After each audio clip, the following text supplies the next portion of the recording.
A couple of readings from the Holy Scriptures, authorized version, King James. Most Christians know this one, John 3:16. For God so loved the world that he gave his only begotten Son, that whosoever believeth in him should not perish, but have everlasting life. I doubt if there's a Christian out there that doesn't know that one. However, that's not the whole Bible. You'll hear that one in church, alright. There's plenty more. I didn't know these until about a year ago or so.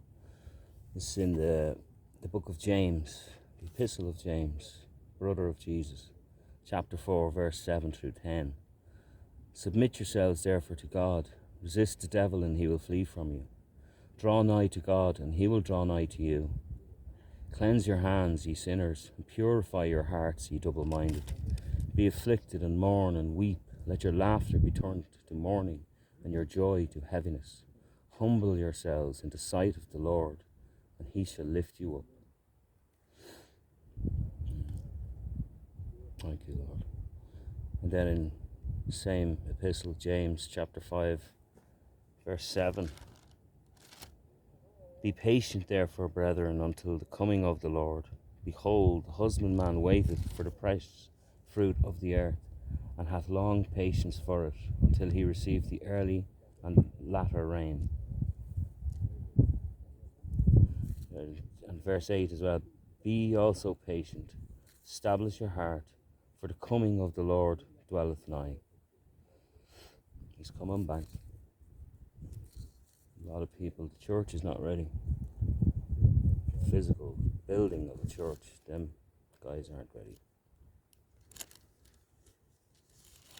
They're too busy singing songs. This is a great one. In 2 Timothy, chapter 2, verse 15.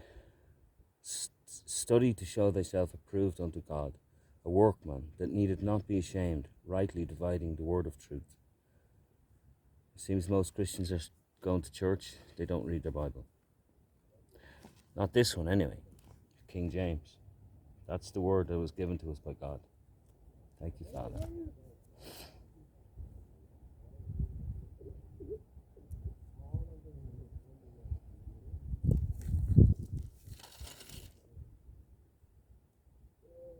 There's just so much in this book. This here is true history. God expects us to read it and study it.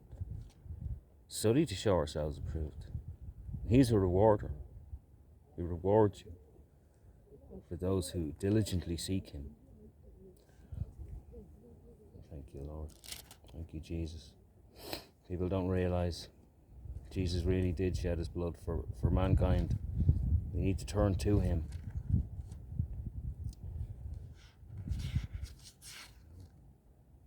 So much in this book.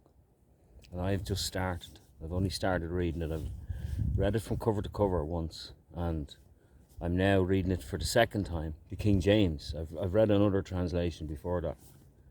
I don't regret reading it, but it wasn't the Holy Bible. I'm just finished Ezekiel, about to start the book of Daniel later on, Lord willing, and just every day pick it up, every single day, without fail. If you're a Christian, there's no reason why you can't spend at least 2 hours, minimum, every single day into Holy Scriptures. Every day. No skipping a day. For the time is nigh. It seems that this world is so evil. I don't know. No one knows when he's coming back, but he is coming back. And it just seems the whole stage is set up for it to happen, I don't know, the next 100 years. So I doubt if there's thousands of years left. I doubt that very much. It'll be only decades. Anyway. Blessed be his holy name, his precious, mighty holy name, forever and ever. Amen and amen. Jesus Christ is coming back. God bless.